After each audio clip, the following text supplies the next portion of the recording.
There comes a moment in every person's life when the world grows silent, when the noise of ambition, love, and desire fades, and all that's left is the quiet ache of pain. It could be the loss of someone you love. It could be betrayal, failure, or the slow erosion of your purpose. In that silence, you meet the truth. Life will break you, again and again. But here's what the Stoics discovered long ago. The pain that breaks you can also build you.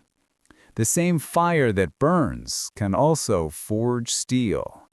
And if you learn to see your suffering not as a curse, but as a companion, you'll begin to transform pain into something extraordinary. Power. This is the Stoic path, not a path of emotionless calm, but of unshakable strength, born from within the storm itself.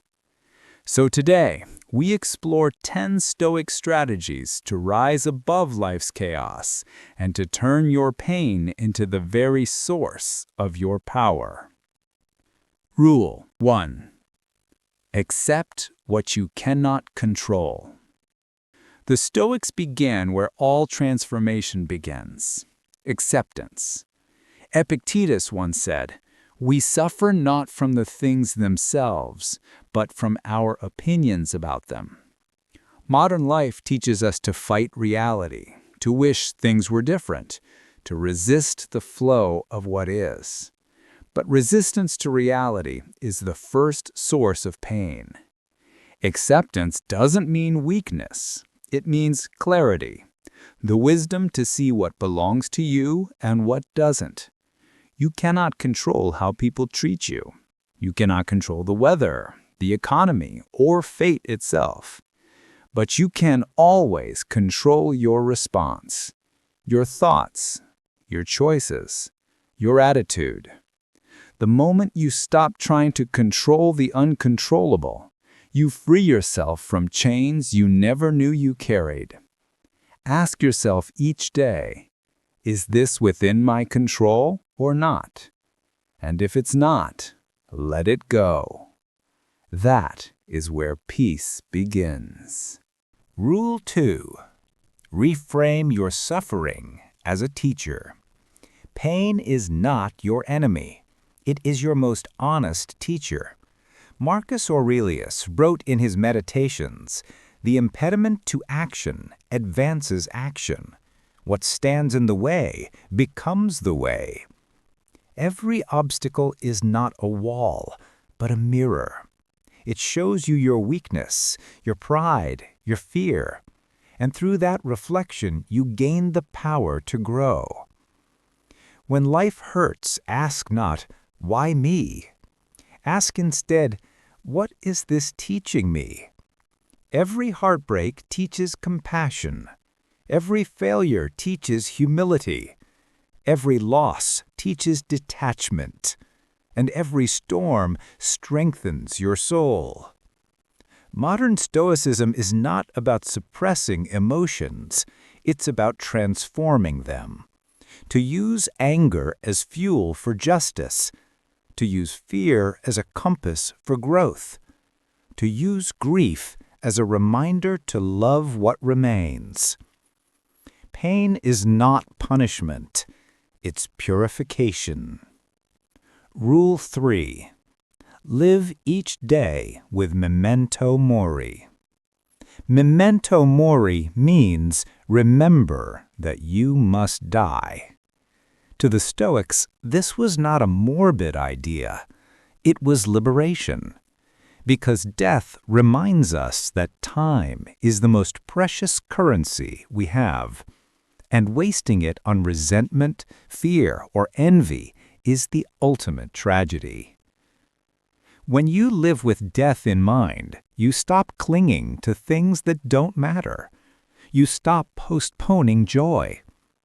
You stop living for approval and start living with intention. In our modern world, we chase comfort. But the Stoic knows comfort dulls the soul. Awareness of mortality sharpens it. So the next time you wake up, pause before the rush of the day and whisper to yourself, I could die today. How will I live? If that thought moves you toward gratitude instead of fear, you have begun to understand Stoicism. Rule 4. Practice the art of voluntary discomfort. Modern life trains us to avoid discomfort at all costs. We chase warmth, convenience, and safety. But the Stoics saw things differently. They believed comfort breeds weakness, and voluntary discomfort builds strength.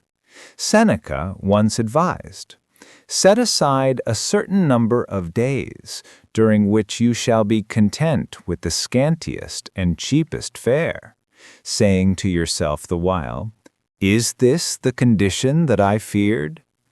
When you practice discomfort, sleeping on the floor, taking a cold shower, fasting, or facing a hard truth, you train your mind to see that suffering cannot destroy you.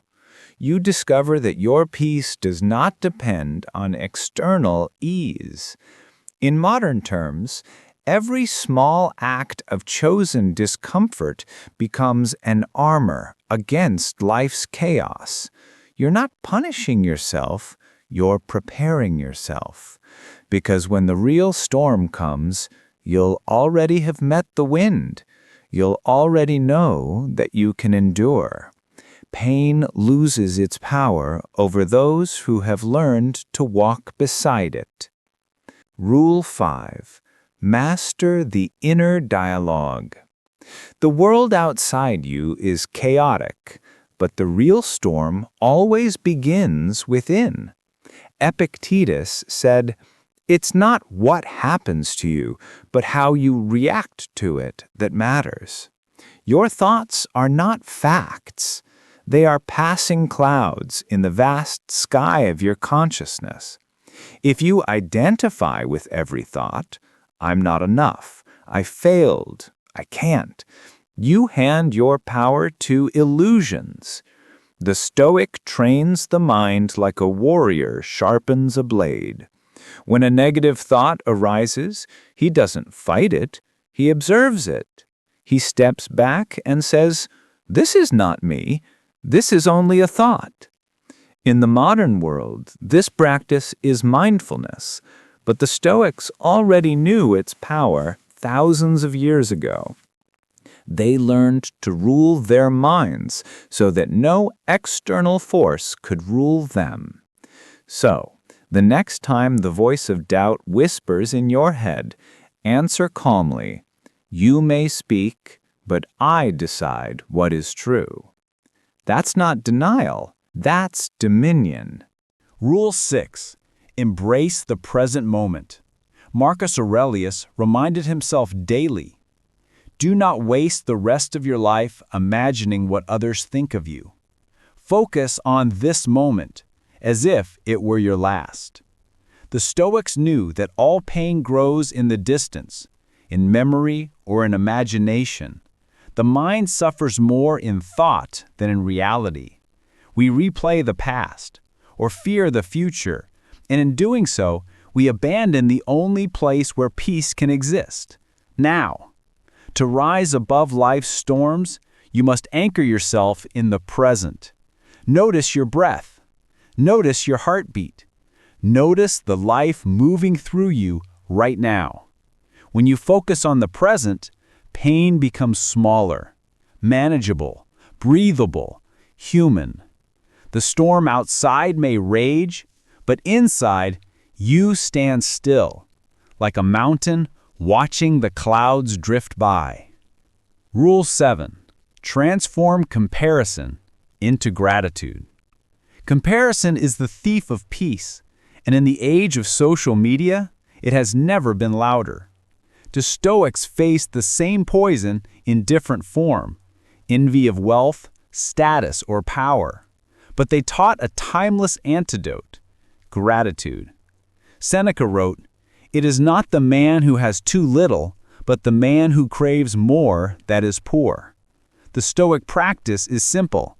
Each morning, list the things you already have: your breath, your health, your mind, the chance to begin again. Gratitude shifts the mind from lack to abundance.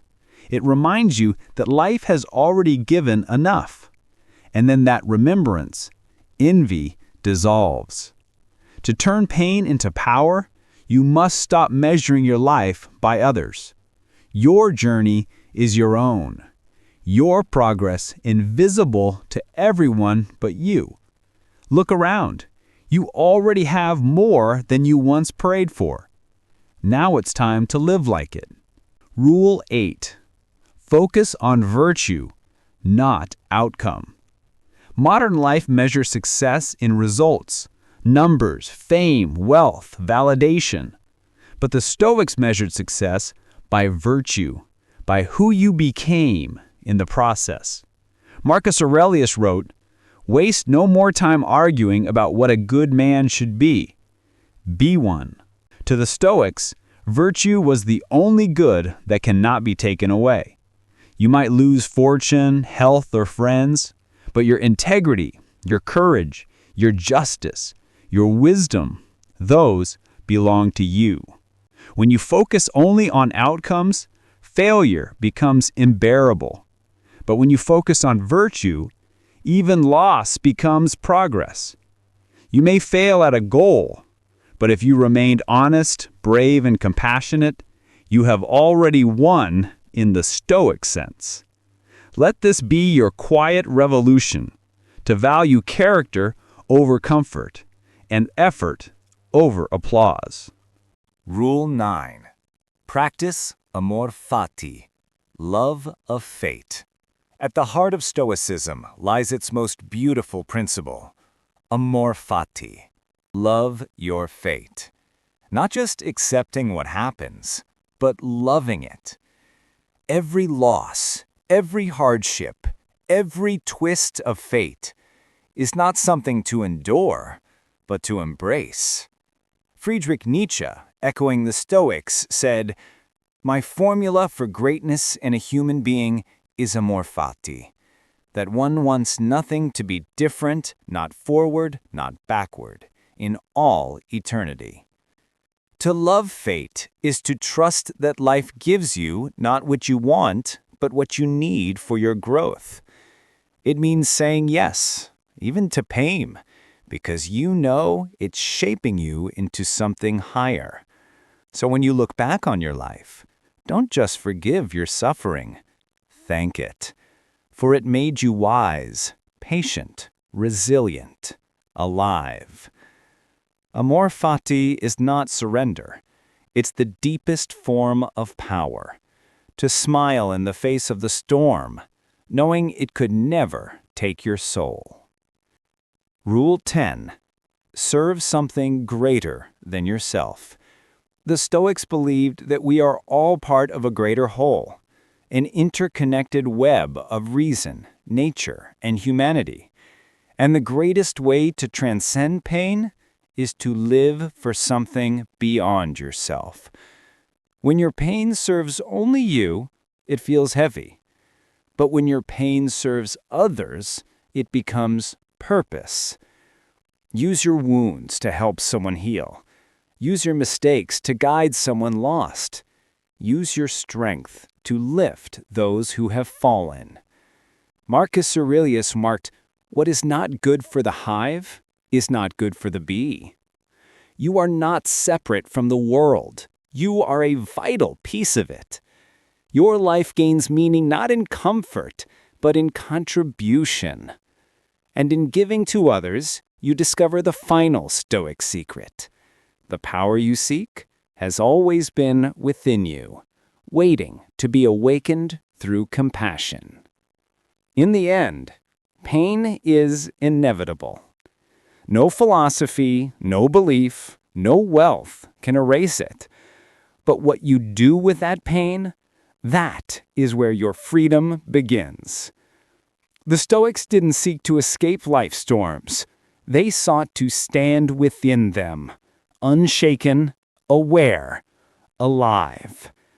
Because power is not found in control, but in understanding. Not in running from pain, but in transforming it.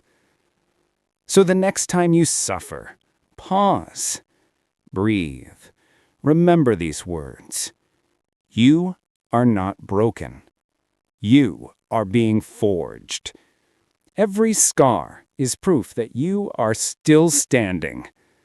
Every hardship is shaping the soul that no storm can destroy. Turn your pain into power.